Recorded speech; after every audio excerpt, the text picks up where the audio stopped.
away we go. Welcome to the pickup meeting. I'm Kevin. I'm Brody. Hey, we're going to talk about higher education, student success, and just some random crap. Yeah, we are. Isn't that the way this goes? It's the way it goes. I mean, we're getting good at it. I will say this is our first spring of recording, and I'm a little nervous. And we talked about this a little bit before the show. It starts to become the tornado season that is in our states that we reside. And so we've had some weather here recently, and I'm like, oh, is the internet going to work? Are things going to hold up? Are we going to be okay?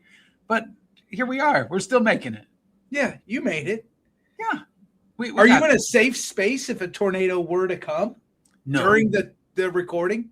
No. I mean, in the current space, no. Like if I go down several floors, probably so. But yeah, not currently. So, yeah. Okay. Yeah. So, listen, our random topics of just nonsense. I don't think we've really had this conversation, but I'm a Disney adult. I know you're already laughing at me. I don't really understand what that means. I mean, full disclosure, I'm a Holiday World kid. I grew up in Indiana, southwestern Indiana, and Holiday World was like 45 minutes from my house. And we went to Holiday World. Maybe a Kings Island trip if things got real crazy, right? Yeah, Holiday World in Santa Claus, Indiana. Santa Claus, Indiana. That might be the greatest town name there is. 3 amazing wooden roller coasters, and then they added a water park.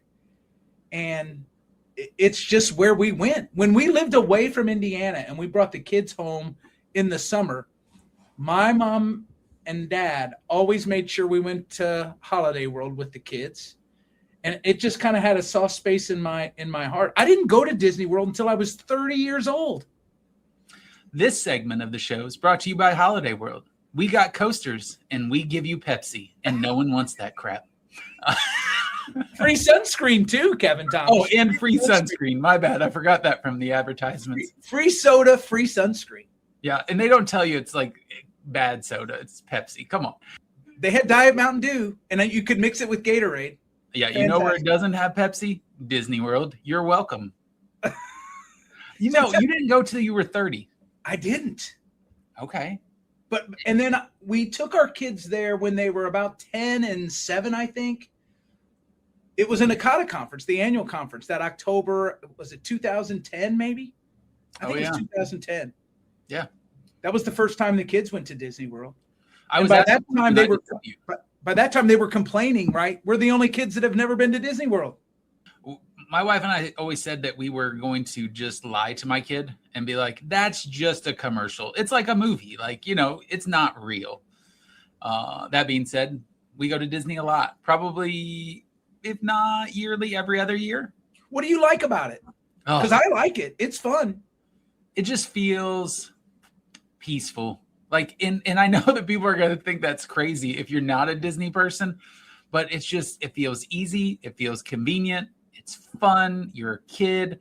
Like, put me on some rides. Put me on the Avatar ride. Put me on Soarin'. Great ride. And I am just like grinning ear to ear, biggest smile, having a great time, just taking it all in. And then like afterwards, I do love this part where it's like, how did they do that? How did they make it? Right? Like, I want to know the details and I want to know how to do it all. Yeah, I've been to Disney now several times since I was a 30-year-old, right? And it is fun, but man, it's expensive too. Woo. It is. It packs a punch. It does. And I will say 3 years ago, you and I were at Disney at the same time. Yes. Pre the NACADA conference. And our wives both said, no, you can't hang out with your It was like, this is our trip. Yes. Brody can wait. Kevin can wait. Yes, absolutely. The Star Wars stuff that they've added. When you walk into the bad place, the Empire place, and all those stormtroopers are sitting there, that's pretty next level. I'm a big Star Wars guy. I know our producer Matt Markin will at some point now throw in a graphic that is Star Trek related because he's more of a Star Trek guy. I'll just say there's no Star Trek land that I'm aware of. So No. Take that, Matt Markin. Yes. But yeah, no, it's just like the immersion of things. I think the same thing of the Avatar land at night and Star Wars. At any point that you're going in, is just kind of, you feel like a kid. It doesn't get much better. I thoroughly enjoy Epcot. The food scene there is really fun. The best steak I've ever had was in Canada. Right, like, we did that special meal and that you can do. Went to Canada and had that steak. Good golly, steak in Canada. Good, sign me up. Oh, here it is. Way to go, Matt Markin. For our audio audience, Matt's thrown on a Star Trek versus Star Wars graphic. The answer is, of course, Star Wars. Yeah, that steak, which, we're going to talk a little bit about vegetarian lifestyle today. So let's move beyond the steak and let's focus on the time that we were kids. Listen, you don't know this topic's coming because we didn't really prep this one, but I will say every time I call you, you're playing Fortnite. So are you a video game guy? No, I'm addicted to Fortnite. Yeah, you are. And I'm getting good at it. According to whom? Well, I keep winning 0 builds. I don't know what that means. I know you don't. It's okay. The people who play Fortnite will understand. Yeah, never played ever. And I am a video game guy. Yeah, so I didn't grow up with an Atari 2600. I grew up with a Vectrex. What is that? It was this self-contained module, and it had games that were like Atari 2600 games, but it had its own monitor and it had its own controller. It was amazing. I remember having an Atari for just a hot minute and playing Pong, maybe. Yeah. Seems right. But for whatever reason, video game related, it's when Nintendo came out. That's when it just changed, right? You can get to the point where you hear the Super Mario Brothers theme just in your head. And it's let's go. And then that evolved into Sonic and then sports game, Tecmo Super Bowl. Come on. I know I'm jumping from Sega to Nintendo here, but I like some video games. I play some F1 video games now, the racing game. That's a good time. Oh, I would love that. Yeah. I had the first Nintendo system, and I loved Super Mario Brothers, loved RBI baseball, the little fat guys. Yeah. The Cardinals were unstoppable. John Tudor and was the pitcher. Danny Cox was the pitcher. And then all those guys were so fast. They didn't hit any home runs, but you can run around the bases as Willie McGee, though. Oh, it was so great. So great. And then when I went to Sega, that NHLPA, the hockey game, 93, all I can remember is beating every single resident on my residence hall floor in that game and just claiming to be the best in the world at that video game. I always played with the Detroit Red Wings is who I played with. Yeah, that's what I was going to ask, because I remember being good at that game, but only when I used the Pittsburgh Penguins. Yeah, that's who – I think in the sample game, that's who played against each other. Yeah, because it was that Mario Lemieux and I don't know. I might be dating myself. It was Yager and Lemieux, and I had Yzerman and Fedorov. Oh, what a great game! Yeah, hockey games are amazing. I don't really understand hockey and all the technology or the terms and twists of it all, but hockey video games are pretty great. Yeah, they were. You know what else is pretty great? Our guest. Well, yes, of course, our guest today. I'm really excited that we're welcoming Tyler Phelps to the show. Tyler is the Assistant Dean of Advising in the College of Arts and Sciences at WashU, Washington University in St. Louis. And honestly, let's rip off this Band-Aid. Tyler and I worked together for 7 years, and I tell this story often. I said it a couple weeks ago when I was at the Citadel presenting. Tyler Phelps, best advisor I've ever seen do it. Best advisor I've ever seen do it. And so we're going to talk a little bit today about his path and where he's at and what he's doing. And but we're happy to have you here with us, Tyler. Good morning. Thank you, gentlemen. Thank you. It's nice to be here. I was listening to your chat before, and I'm like, I've got all these artifacts I'm at home in my office in the basement. So I agree, with the holiday world and Disney piece. So this kind of brings it all together. That is a Yeah, thermal the Disney Coke, soda bomb.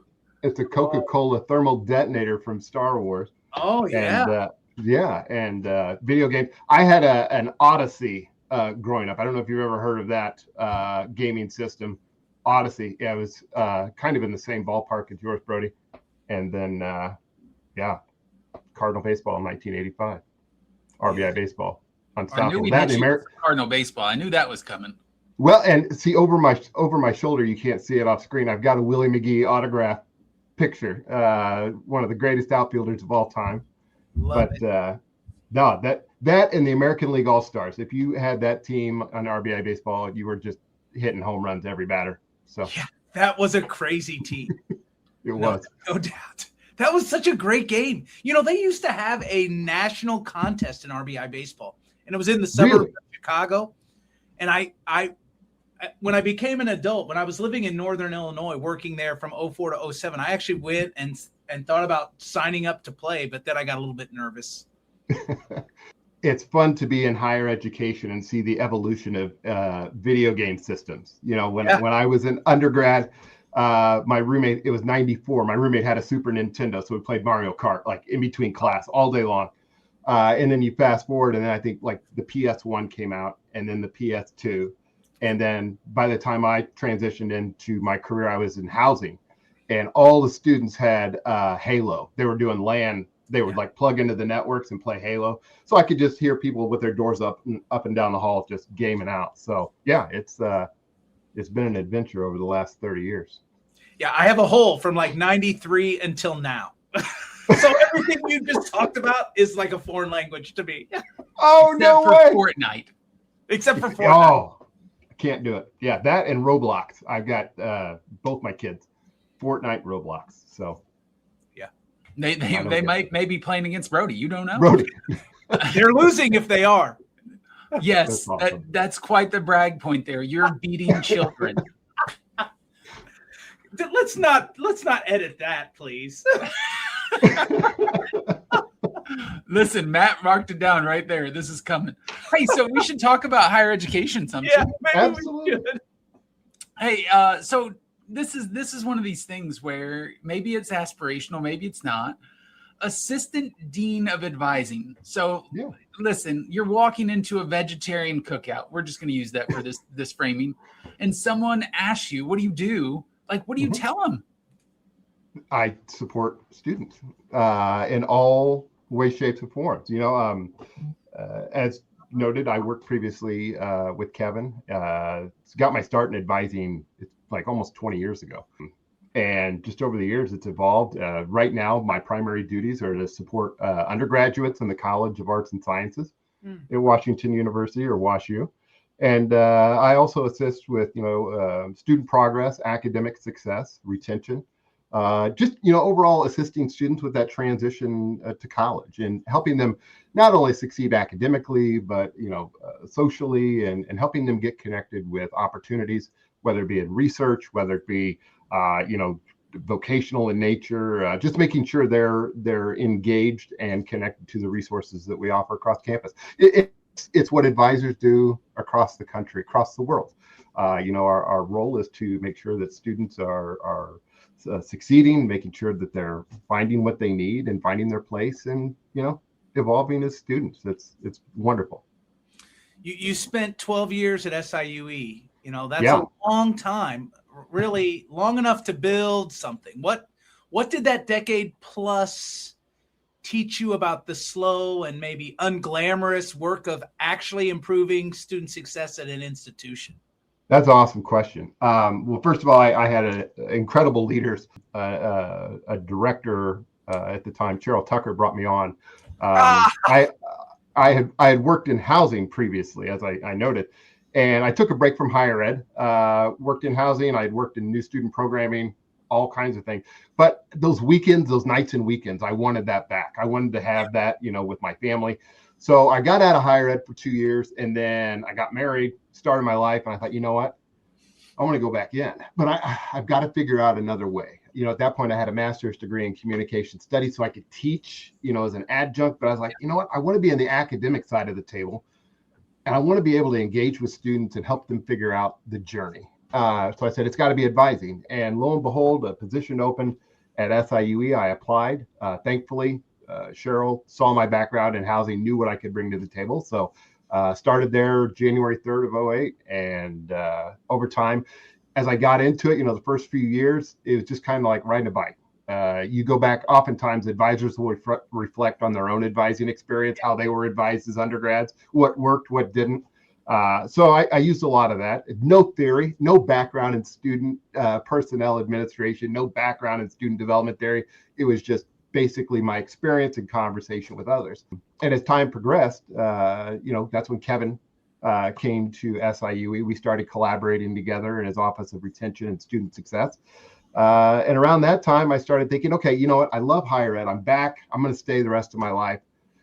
Might as well go ahead and pursue a doctoral degree, some terminal degree of something. So went over to St. Louis University and pursued a degree in higher ed administration. And it was at that time that I actually started reading student development theory and all this other information. I'm like, wow, this adds so much more to it. I was nerding out with Aston and Jenny Bloom's appreciative advising, all this different stuff with Nakata, and everything started to make more sense. And not only that, I found that, I had tools in the toolbox. Some of them I didn't know what they were for. Sure. When I started reading theory, it's like, wow, I can approach this situation differently, or I can connect it with this student in a way I hadn't previously considered.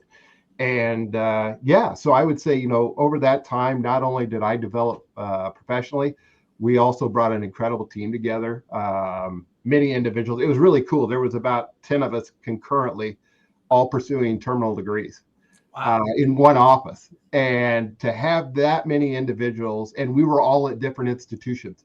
So you would learn things at an institution or in a conversation in a class, and you would bring it back, and we'd sit back at lunch, or we'd have coffee in the morning, and people just, hanging out, and just some really dynamic conversations, some great ideas. And it really was. I told Kevin at one point, I said, I didn't realize how good we had it, really being able to absorb not only the experience, but doing it together, and just seeing, what we're capable, that synergy that's created.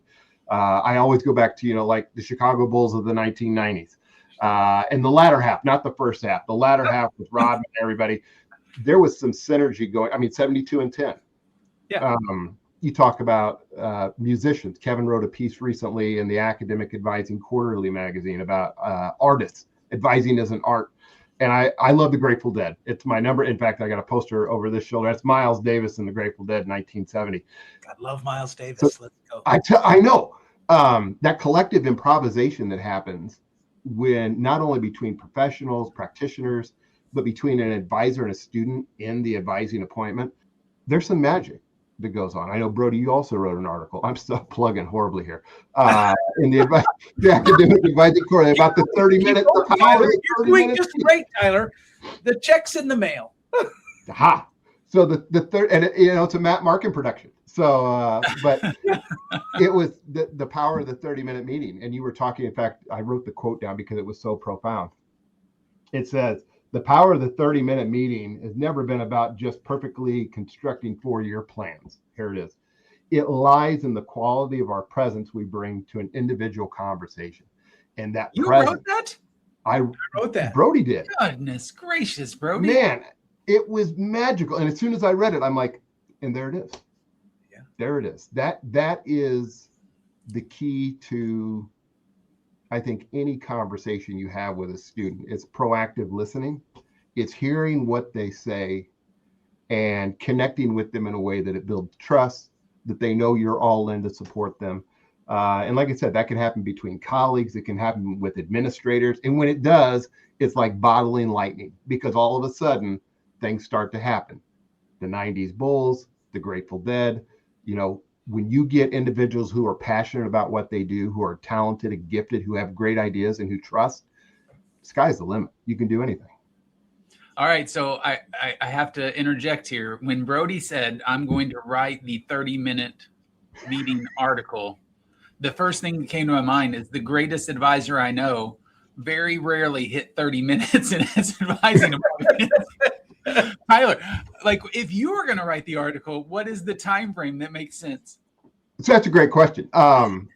So traditionally, I've always done 30-minute appointments. I think and it depends on the population. With my first year students, I love 45. You give me 45, an hour at that point, they're so exhausted listening to me and having a conversation like, who is this dude? He's like out there.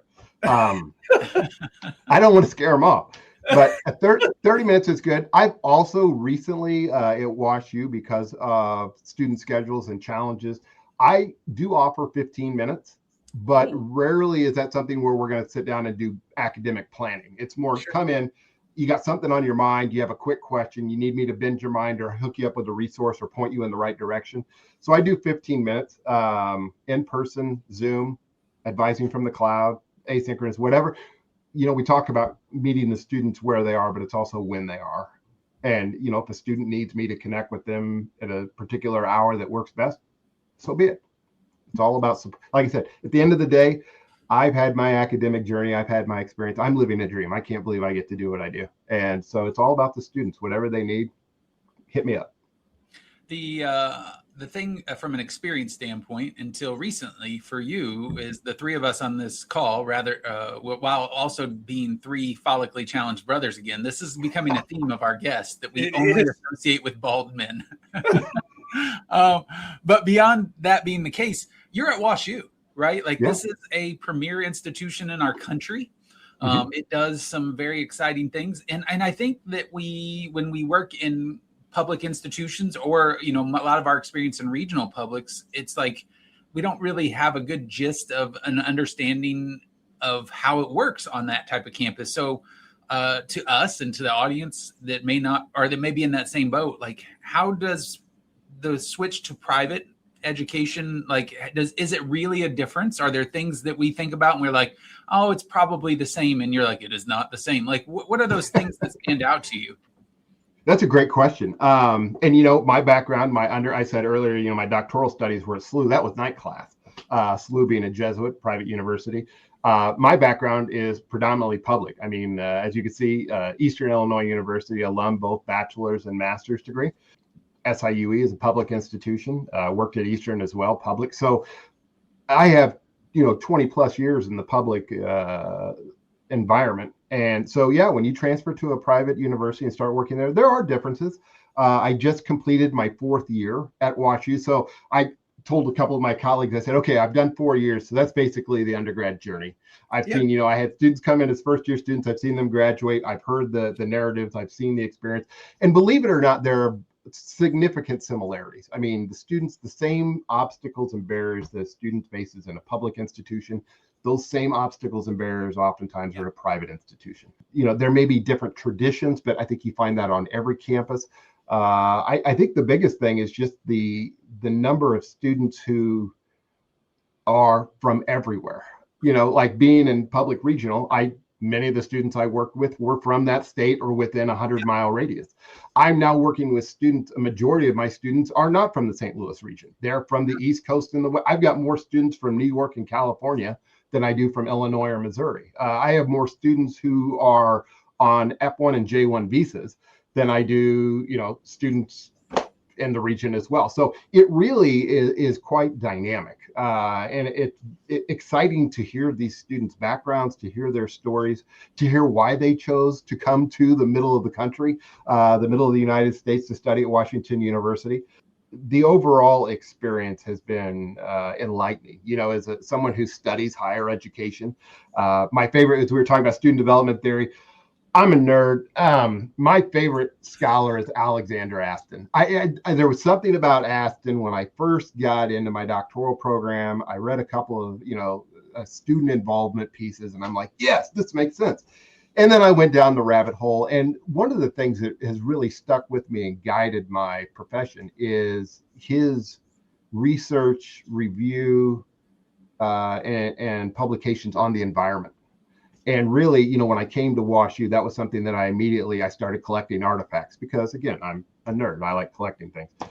Started collecting artifacts around the university and really interviewing not only faculty and staff, but students and hearing their narratives and giving, filling in those puzzle pieces, because that there are learning centers to support with writing and mathematics across the country. There's advising. We have a decentralized model where we have different the College of Arts and Sciences, our Olin Business School, our McKelvey School of Engineering, and our Sam Fox School of Art and Design.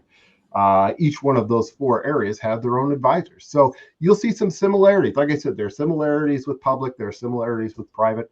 But yeah, it's a really cool environment at WashU. Tyler, you've talked a little bit about the magic, right, that happens in those 30-minute sessions or 15-minute sessions or hour or 90-minute long sessions. What are some of the biggest mistakes advisors make, even well-intentioned ones, you think? Oh, that's a great question as well, Brody. I think the greatest mistake is assuming you know why the student is there. You know, oftentimes, like this time of year, many of my appointments, I know why they're coming in. They're coming in for the fall semester. We talk about maybe summer options, but I try to encourage, colleagues, even myself going back into study, try to bottle your bias, that epoche, trying to anything that you think could be going on, try to put that on the shelf when the student comes in. You may think, wow, this is their schedule for the semester. They may be coming in to share with me they're failing. Maybe they're not. Maybe they're coming in to tell you that they're acing their classes. This is what they want to do the rest of their life. So I think the big thing is just, when a student comes in, when you sit down and ask them how they're doing or ask how the semester is going, really engage and listen. Hear what their words. Nonverbals speak louder, sometimes than words. And to engage with the student and hear that, sometimes you got to read between the lines. The student is, make sure to even throw resources out there when they're not asking for them. Let them know that you care. And I think sometimes, if an advisor is having a bad day, or if an advisor, somebody stood them up on an appointment or hasn't replied to an email, sometimes they let that frustration kind of roll over into their dialogue. Absolutely. And a student may not remember, and this is something I know that many have heard before, but a student may not remember what you said, but they'll remember how you made them feel. Yeah. And the last thing we want to do is marginalize our students. So no, I would say just, be genuine with them. When they cry with them. When they're celebrating, celebrate with them. And just remember that you are, while they're going through this journey, you're an important tool, an important instrument. You're a compass that will help guide them. So yeah, I would say that's the biggest thing, is just remember that everybody has a different story. Everybody has a different experience. You don't know maybe what's going on in their life outside of class. So just be there. You might be the most positive thing they engage with for the day. So support them, be present. Tyler, I love that, because it's really what makes advising so exciting and so rewarding, right? Is that every individual encounter has the opportunity to be amazingly different, but equally stunning and fun and exciting, sometimes challenging, but it's really what keeps advisors coming back, I think, to the profession. Oh, absolutely. And it's when I worked in housing, it was the part that I enjoyed. It's like, I would sit down and have a judicial with a student who was caught, breaking the rules in the building or something, or I'd just hang out in the lobby and chat with students. And those conversations where I was like, I can't believe I get paid to have conversations with students. Yeah. And then later on, as I started to learn more about advising practice, and Kevin was very instrumental in me getting involved in NACADA. He's like, you got to check this out. And I remember going to my first event. It was in Minnesota, 2014. I'd never flown on a plane before. And Kevin's like, dude, seriously, man, I know, I was sheltered. Kevin broke me out. He broke me out of my shell. Yeah. So it's funny. So he made me go to Minnesota in 2014. He's like, you're going to do this prospective interest group. And I'm like, what do I do? And he goes, you figure it out. And he got me connected with Jess Staten, who's over at IU. And Jess took me under a wing, and he's like, okay, this is how we're going to do this. And it really opened my, we're checking into the hotel. I just got off a plane, my first flight. I get out of the hotel. I'm nerding out. And Kevin's like, watch this. And he goes over to check in, and he's like, it's Charlie Nutt. And I was like, are you serious? For real? And he goes, yeah. And he introduced me to Charlie Nutt. And I was like, this is the coolest day ever. And, fast forward a few years later, we've got the St. Louis annual conference. Kevin's chairing that committee. I get to be a part of that. I get to meet Oscar. We're stuffing bags. I connect with Terry Farr, and I'm connected with Jenny Bloom. I get my picture taken with Jenny Bloom. I'm like, it's like my field of dreams. This is my heaven.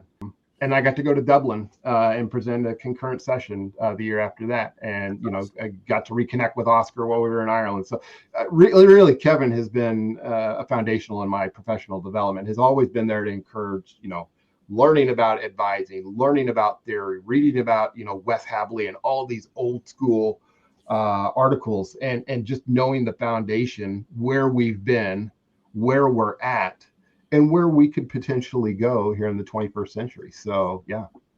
Brody, I don't remember the question that we started with there, but I don't whatever either. question that is, we should do that more often, because that was a good one for me. Yeah. I felt like I won on that one. You did win. I did. I mean, he's got those pictures of Charlie and Jennifer Bloom in his office. The picture he sent us, that's just on his phone. That's right. No, it is. I mean, there is a level of, I could go into an airport and you could have some, 21st century athlete. I'm not, I don't watch a lot of sports anymore. You could have athletes in there. I wouldn't know it, but if you had some student development theorist, I'd be like, are you so-and-so? So yeah, I nerd out on scholarship. I love when I read an article or get a chance to connect with somebody. Yeah, it's the coolest thing ever. I think your students can feel that energy. And you were talking about, what is the mistakes that advisors can make. And you started to tell a story there that I think is pertinent, in that, like, your approach to every appointment is so personal that, like, at the end of the day, when we worked down the hall from each other, you would come to me and it was like you had read 8 books that day, right? As you met with 8 different students, like, you'd gone through this journey, and you were so excited about every one of the books. Well, maybe 7 of the 8. Like, you probably had like a dud in there every once in a while, right? Like, but like you did really, you just enjoyed that. And so when you and I got together recently and just talked about life and higher ed and how things are going, at the very end of it, you reached up and you go, oh, hey, and I recently won Advisor of the Year at WashU. And I'm like, wait, what? Like, this was like, and as we're going off screen, and I'm like, well, that's great, man, congrats. And then, like, we kind of faded out. And so I know you're going to say the awards aren't why I do it. And I get that. But what does that type of recognition mean to you? And when that happened, was there a student or a moment that immediately came to mind when you were selected for that? That's a great question. Thanks for acknowledging that. So my career trajectory, I started, as we said, in advising in 2008, started to transition into administration whenever I was pursuing my doctoral degree, had an opportunity to work in administration, and there came a period where I stepped away and I said, you know what, I got to reflect on what comes next. And, I was given an opportunity at WashU by a practitioner, Leah Frierson, hired me in the College of Arts and Sciences. Oh, yeah. And I came in, and the first question she asked, she goes, what are you doing? I was like, what do you mean? She goes, I've looked at your resume. Why are you stepping back into the advising role? And at that point, I think, we were in the pandemic. I think there was some burnout. And I was like, I've got to fall in love with higher ed again. It's what my doctoral degree is in. It's what I do. But there was something missing. And so as I stepped back into advising, it was kind of like learning how to play again, because like I said, I had advised, I had been an administrator, and then you're going back into a role that you first began, but I'm not the same person. I've changed. I've had different experiences. And so to be recognized, it felt good. It's kind of how Stella got her groove back. I felt like I'm finding my voice again. So it's nice to be acknowledged. But again, at the end of the day, my hopes are is that, even if I can get through to one student, there was a little card that I used to have hanging in my office. It was the story about the starfish on the beach after the storm. Oh, yeah. And how the kid was walking along and tossing it back in, and the old man's like, look at all these starfish, you're wasting your time, it doesn't even matter. And the kid picked up and he goes, mattered to that one. And that really has been the core of my entire advising philosophy, is that my hopes are is that I can help be a stone on a path for a student to find success. We were talking about video games earlier. You remember Legend of Zelda was one of my favorites on the NES. And there was that little old bald guy that had a beard and a robe, and he'd be like, Dodongo dislikes smoke. Or, he'd give you like random little hints along your path or along your journey. And I kind of feel like that dude. I'm letting the beard grow out. And when my students come in, is my hopes are is even if they don't need me for anything else, they're getting all the development, all the support, either through their peers or other entities throughout campus. My hopes are is when they come in, I'm at least able to provide the support and the guidance they're needing at that time to get to the next stop, to get to the next level, to get to the next place in their journey. It's not about me. It's about them. And, I'm grateful that I have this opportunity in 2026 to sit down with students and really, find out, you want to go to med school. Okay, well, let's talk about what that means and what you're going to have to do. Or you're thinking about going on and get a graduate degree, or you're thinking about finding an internship, or you don't even know what you want to do, yet you're spending all this money on your degree. Let's sit down and have a conversation and figure out what other instruments, tools we need to get you connected with to get this experience moving. I think that's one of the hardest things in an advisor is when a student comes in, you could see it in their face. They're stressed, overwhelmed. I want to do this, but it's not working. I've got students that come in like, I'd love to go to medical school, but I can't get through gen chem. I can't get through biology or physics. And it's like, okay, let's pivot. Let's go with a strengths-based approach, or let's look at this and how can we figure out, maybe you don't become a medical doctor, but maybe we find a field where you're still working with patients or you're working with others and helping them. And I guess that's kind of, I can get an award, I can get recognized, but at the end of the day, it's about helping those students figuring out their purpose, what they need to do while they're there. And I'm just, like I said, I'm just a person in the crowd that they get to pass. And my hopes are is that I get to connect with them. Hey, Tyler, does the different set of pressures, maybe even from 5 years ago, that are impacting students, mental health, costs, uncertainty about what a degree is worth, has that changed your advising practice at all? Like these new pressures that students are facing? Absolutely. No, that's it's so important that we recognize all the obstacles. Back in the 90s, I think that it was a totally different world. Even the turn of the millennium was different. Even pre-pandemic, the experiences we were having was different. Life is hard right now. For many, life has been hard. And to be able to help these students, if it's not at WashU, if it's not at this other institution, then what are you doing? And helping them with their vocational purpose. That's one of the committees that I'm getting to participate on at our college is our literacies for life and career. And, we're really looking at vocational pieces. What are you doing to prepare not only with your courses while you're here, but during the summer? How can we make sure you get your return on your investment? What is the best way? If I hear a student, I have to do this, I have to do this, I have to do this, I'm trying to circle it back. How does it connect with the degree? How does it connect with why you're here? And with those students that don't know why, well, let's figure that out. Let's figure out what your why is. And then from there, we can start building and constructing. But yeah, when you talk about the financial pressures and everything else, it's prevalent. Students' mental health is so important. I always tell my students, they're the most important variable in the entire academic journey. We've got to be mindful of your best interest and making sure that you're where you need to be in order to succeed. That's fantastic.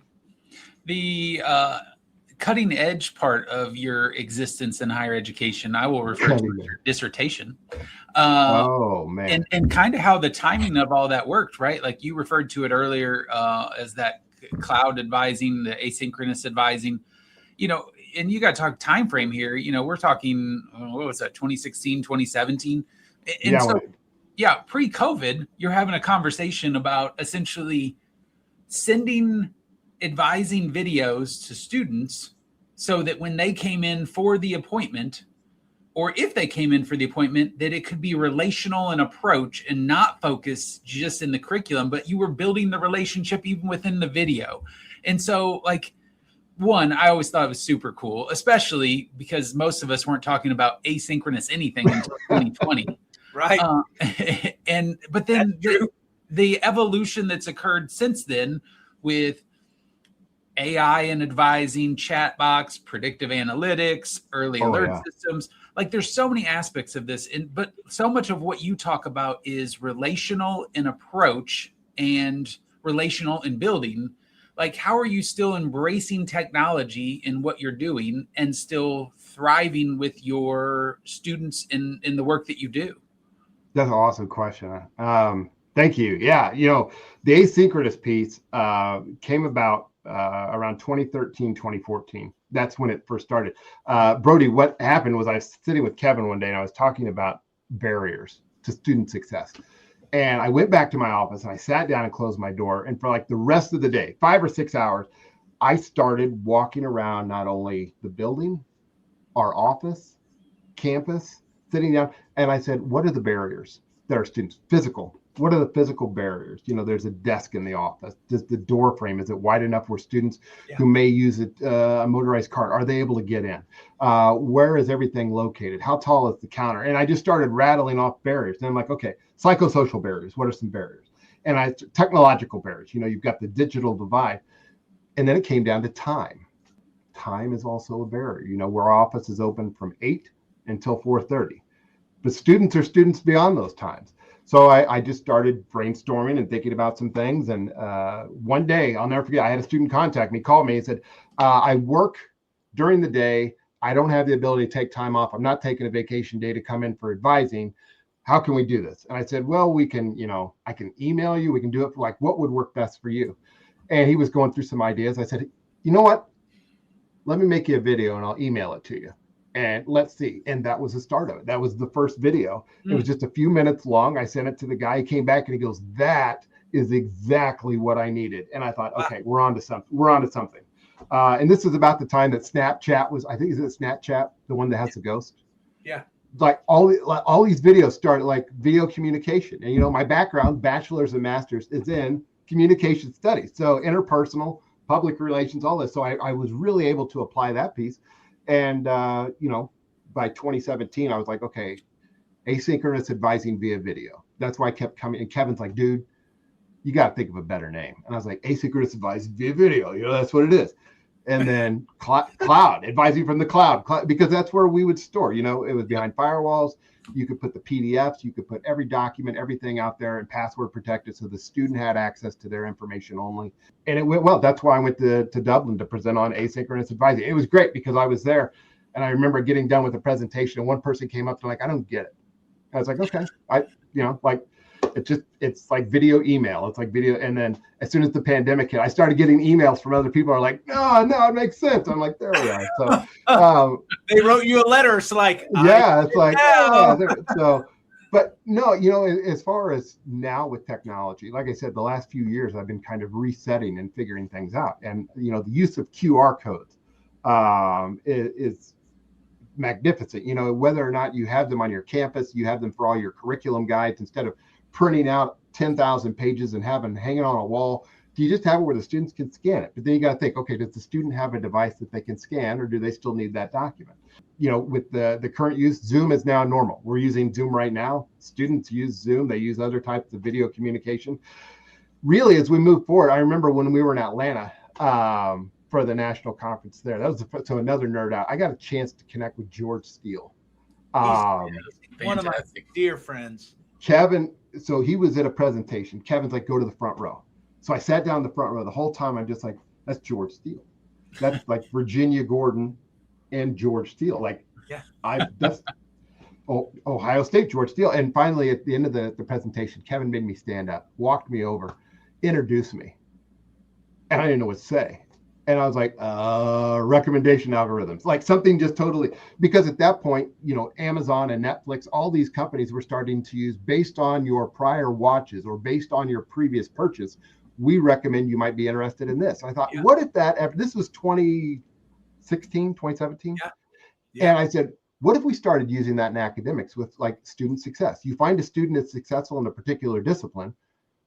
Do we recommend, based on your success here, maybe this might be an area for you to consider? And then you fast forward and now we're using AI. There will come a point, I'm sure, and I some of the AI stuff is already talking about, the user interface. There will probably come a point, much like a video game, where students will be able to create their student support network. They will be able to create people, all the different engagement, who the individuals are. They could even be animals. They may be people, whoever they want to connect with, and they'll be able to seek out guidance and advice. And that's great. It's going to be very prescriptive in nature. But the one thing that AI has not been able to do, and I know that they're going to, so many students at WashU and other campuses are studying computer science and AI and mathematics. It's almost like, going back to the Grateful Dead. I can listen to the Dead concerts, I can watch the videos, but the live experience. You guys are Cardinals fans. I'm sure watching a game versus going to a game, maybe not in the last few years because, they're not very good. Right. But But going to the game and sitting in the stands and breathing the air and having the experience and hearing the sounds and the conversation, there's something magical about that live experience. It's just like music, and it's just like advising. The one piece of that dissertation that stood out to me at the end was when students were providing their experience. It was a universal designed approach in advising. And the students' remarks were, I could see its benefit. I could see how it could be useful. However, I really prefer the face-to-face, in-time, real conversation. And as soon as they provided that feedback and we started coding and theming, I'm like, this is a benefit, this video asynchronous piece. But students really crave that individualized one-on-one conversation. They want to have a chat or a dialogue about them, about their dreams, their fears, their goals, and synchronously, asynchronously, whatever. That's at the end of the day when we bring it back. That's what it's about. Those conversations. What's happening in those? And I say in those four walls. Charlie Nett did a podcast years ago with Tony Duty from ACPA, and in that podcast, Charlie said, we've got to get rid of this notion that advising can only happen in an office in four walls. And that's the truth, and that was prophetic. That was a decade ago. So, yeah, we're getting close to fun, I think, but I have one more serious question here, Tyler. This whole thing has been fun. Well, that's true. I guess let's be perfectly clear. I'm enjoying the heck out of myself, no doubt. 2/3 of Americans now say a 4-year degree isn't worth the cost, right? And you've spent your career helping students kind of navigate these waters. What's your response to that number, and what responsibility does higher ed have to earn that investment back? That is a phenomenal question. I think that's something that we're all facing. When we talk about higher education, we have to go back. And when I say back, I'm not talking to the 1960s. I'm talking back. I'm talking, 1636, Harvard. I'm talking before we even started American higher ed. Higher ed has always been more about getting a job. And I think we've lost sight of that. Higher education, the college campus, the environment is a very unique place where individuals from different backgrounds, different beliefs, different experiences can come together, live together, share dialogue, opinions, and have their minds bent to new ideas. And I think at some point along the line, we've forgotten about that. I am so genuinely invested in higher ed because I know what it gave me. As an undergrad, it took me 6 years to get my bachelor's degree. It was all over the place with majors. Finally figured it out in the turn of the millennium. I'm still trying to figure it out, I think. But I digress. With the return on investment, we have pivoted. In the 1960s, there was a governor in California, Ronald Reagan, that said, I don't think we should have to pay for students to go to college to find themselves. They need to go figure out how they can be productive in society, get a job in that. And I think that's when we started to see this transition to more of the work. I think the big things when students come in, it's immediately saying, what are your passions? What are your interests? What are your talents? And then taking that and starting to identify long-term. One of the questions I asked my students on occasion, even my colleagues, I'm like, what's the last job you're ever going to have? When you're done, when you retire, when you hang it up and say, I'm no longer working or doing it, what is that job? When you have your retirement party, what's the environment?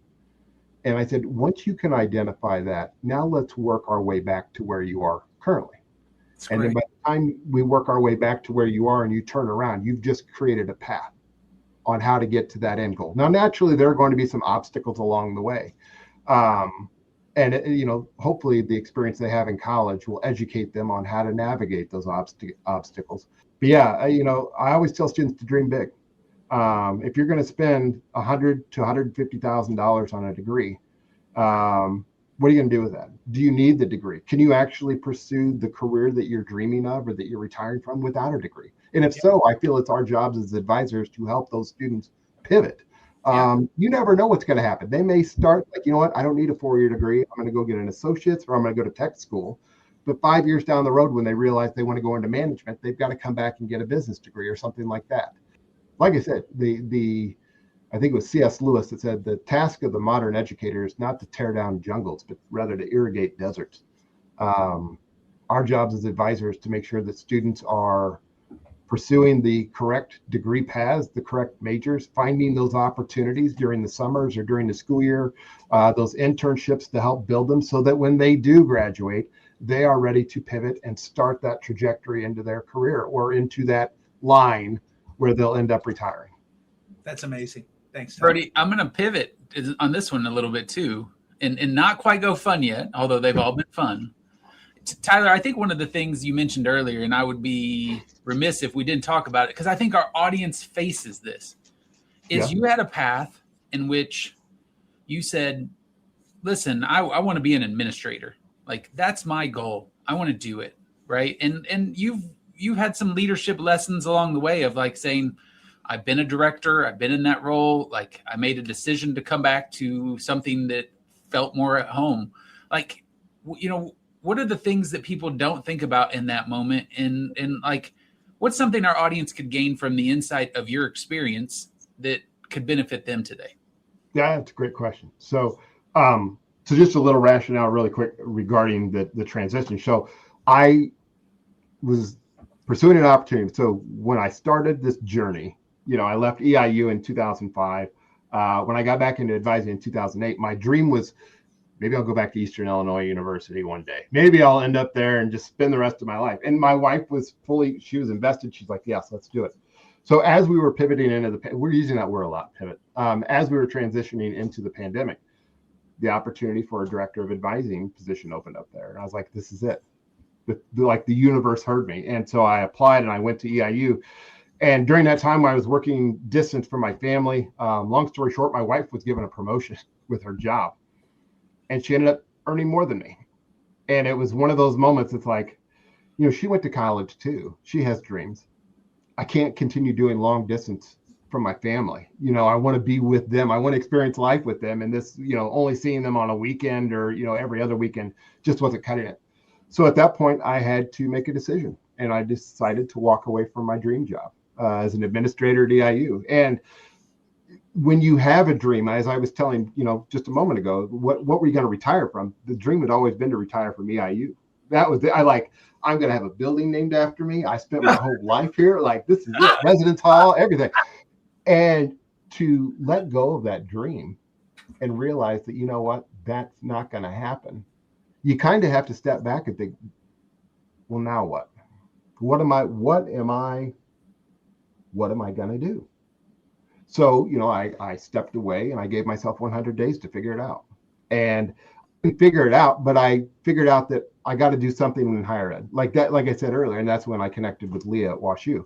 The one thing I would encourage everyone out there is think long and hard about what you would do for free. Think long and hard about what brings you joy, what's not work. If you're thinking like, well, I go to work and then I want to do this instead, maybe you should just do that instead as a full-time job.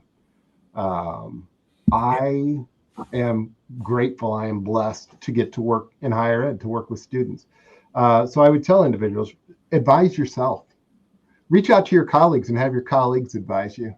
You know, reconnecting with Kevin during that period and reconnecting with others like Pete Sasso, who's very active in ACPA and NASPA as a scholar. Others from, you know, the St. Louis region and around, just reconnecting them and trying to find out, like, what am I good at? What do I love? What would I do for free? And then dipping your toe in the water and just seeing if that's what works. And like I said, getting back into advising wasn't an easy transition. It took a few years. There were mistakes along the way. You know, I had to go back to doing manual degree audits. I had to learn a whole new student information system, had a whole new learning management, like all these different pieces. And I felt archaic. And here I am celebrating my 50th birthday this year. And I'm like, dude, you're ancient. Like, you're an advisor and you're fit. Yeah, like, and can an old dog learn new tricks? Absolutely. And so no, I would tell others, if you're out there and you're having obstacles and challenges, barriers, reach out. I mean, shoot, even if you don't want to reach out to any of your peers or colleagues, my email address is tylerp@woostel.edu or drtylerphelps@gmail.com. Hit me up. We'll have a Zoom, maybe some asynchronous. That's great. Love it. I think it's time for the lightning round. Nice. Lightning round. All right, Tyler, you've made it through all of the difficult questions. So now it's the really difficult question. Yes. Oh, man. Okay. I'll do my best. All right. So at some point in the last decade, you've become a vegetarian. And so what is the top vegetarian dish for you? Oh, it's a great question. And I don't know the names. There are some cauliflower wings that are micro air fryer. So like if you ever go to Buffalo Wild Wings or any of the wings places, they have now introduced cauliflower wings. Same breading. It's just cauliflower. That's my go-to all day long. That and Sweet Baby Ray's. I love it. That's great. Willie McGee in 5 words or fewer. 1982 World Series. Fantastic. That's beautiful. What I love, swings at everything. That's what I love about that dude. He swung at everything. Like, forget about watchful eye. He could hit the ball if it was over his head, he could hit it if it was in the ground, like a golf ball. Amazing. Absolutely. Sorry. No, you're good. What's one book every academic advisor should read? I know. This is probably the hardest question of the day. Oh, Kevin, why would you do that? I'm stupid. I go back to Virginia Gordon. It's the one that just sticks out. Virginia Gordon's first academic advising handbook, the first edition. It's great. Love it. Is there a guilty pleasure TV show? You know, there isn't. I don't watch much TV. I am excited about Ted Lasso, though, coming out with a new season. But no, like I'll watch. Okay, so I guess maybe the guys that mine gold up in Alaska, I enjoy that too. Oh, that's fun. Yeah. All right.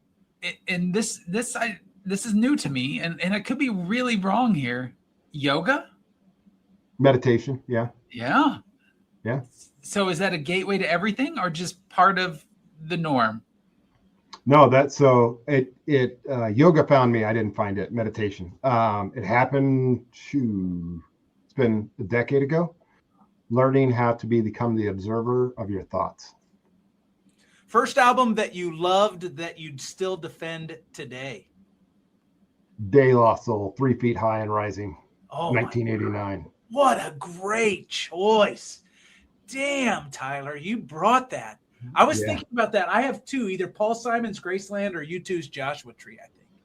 Oh, both classic. Yeah, I could talk music with you guys all day long. Yeah, I'm going back. I was 13, 1989, De La Soul. What a great record. I have that on vinyl. Amazing. All right, this may wrap us up. What is one thing that would surprise people most about you? I don't know. What surprised? I promise these are the hardest ones, aren't they? What that surprised them about me? I don't know, that I wear multiple pairs of socks. That does I kind of forgot about that. That's right. Yeah. It surprised me, and I knew. Yeah, in high school, I started wearing. I bought a pair of shoes. You know, growing up, didn't have everything, but bought a pair of shoes that were too big, so I had to double up my socks, and in some cases triple them up, just so they'd fit. And it stuck. Try it, Brody. Wear at least 2 pairs of socks next time you put on a pair of shoes. It's like you're walking on pillows. All right. Maybe I'll give that a go. I love it. I can't wait to hear about it, Brody. You got to tell me about your sock wearing. Tyler, this was fantastic. You've been great, my friend. We appreciate you spending some time with us, and thanks for joining us on the pickup meeting. Forever grateful. Thank you, gentlemen. Yeah. Oh. Listen, it's one of these things where sometimes these episodes are going to go a little bit longer, and we got into the questions. And one of the things I always told Tyler is I said, you got to teach, man. Like, you got to teach, because hearing the lessons and hearing the stories and hearing the things that he knows about higher education, it just kind of takes me back to him being right down the hall and being able to hear those learnings and musings and insights every day. He's just fantastic. The one thing that kind of stuck in my head was the importance of community with the advising space. Yeah. Listening to him talk about that cohort of folks that were all earning that terminal degree and being able to kind of sit in the theories and sit in the practice is such an underrated aspect of the community building that's so important to us being successful in our work. You know, we're kind of writing an article about, you know, the podcast and kind of these weak ties. But when you have people that you're working with on a regular basis, if you really engage them in discussion about the work, it's just really helpful. Yeah. And I think back often to walking to the lunch room that the advising team would meet in. And Tyler's not lying, you know, like there's a lot of things that he's just like, I don't really care. Food is one of them, right? Like when he switched to become a vegetarian, you know, all of a sudden it was like, I don't really like, I'm gonna eat some beans today. You know, just like it wasn't anything he cared about, but he cared about the community and that time that he got. And so he found ways to still interact. And that was always something really special. But yeah. So we were thinking about vegetarianism, like the meals for non-vegetarians. You and I are both big still fans of meat. I'm still focused on the steak at the Canadian Steakhouse in Epcot, right? It's still there. I absolutely. But if we had to choose our top 3 vegetarian meals, what would they be? Like that's our top 3 today. I know. And honestly, I thought this would be hard to come up with 3, and it really wasn't. No, right? Like I don't think I could become a vegetarian. It's not a choice I'm going to make, but I don't think it would be impossible because the first 3 that came to mind for me really quick were like, yeah, those are good. And then as I was walking around today, I'm like, but you know what? Like I love a veggie pizza, right? Like you put all those vegetables on it, I'm good. So like the things that came to mind for me, mac and cheese, sign me up, man. Like put it in a bowl and let me just scoop it out all day long. Let's go. I'm a big stuffed peppers fan, right? Like I like peppers a lot. I would eat those. And like, I think I could do that meal all the time. Sure. And then this is kind of a crazy thing, but like I eat a lot of salads and I love a good salad. If you get a good salad, I don't need any meat on that thing. I go all day. Like, let's eat some salad. It is delicious. What do you got on your list? Well, I grew up Catholic, so Fridays were no meat Fridays, right? For Lent. Well, yeah, but you could have fish, Brody. I hate fish, so that kind of limited. Remember, I mean, I know. So I would say one thing that's a little bit different than what you've mentioned. I mean, I love a good bean burrito. Like the Taco Bell bean burrito may be the perfect cheap vegetarian food. It's just amazing, and a lot of Mexican restaurants do great bean burritos, but that's fun. And look, peanut butter and jelly. How can you ruin that? Oh, how did I forget? How can you ruin peanut butter and jelly? I mean, it's a perfect vegetarian option for a meat eater. Get an Uncrustable. I'm making the Uncrustable shape. Get an Uncrustable and put that thing in the freezer. You're welcome, world. And look, plenty of breakfast. I loved a good fried egg sandwich. Yeah, put a little cheese on there, some salt and pepper, some butter on the bread. You're like, let's go. Gosh dang it, it's not even close to lunch, and I am starving. So we did pretty good for a top 3 there. Yeah, we could make it as vegetarians if we had to. Good job, us. Yeah, but really, Tyler stole the show. Let's be completely honest. All right, folks, we're up against it on time. That's it for this edition of the Pickup Meeting. Hey, we hope your own meetings, formal or pickup style, are as meaningful and as fun as this one. Until next time, let's do good and be nice.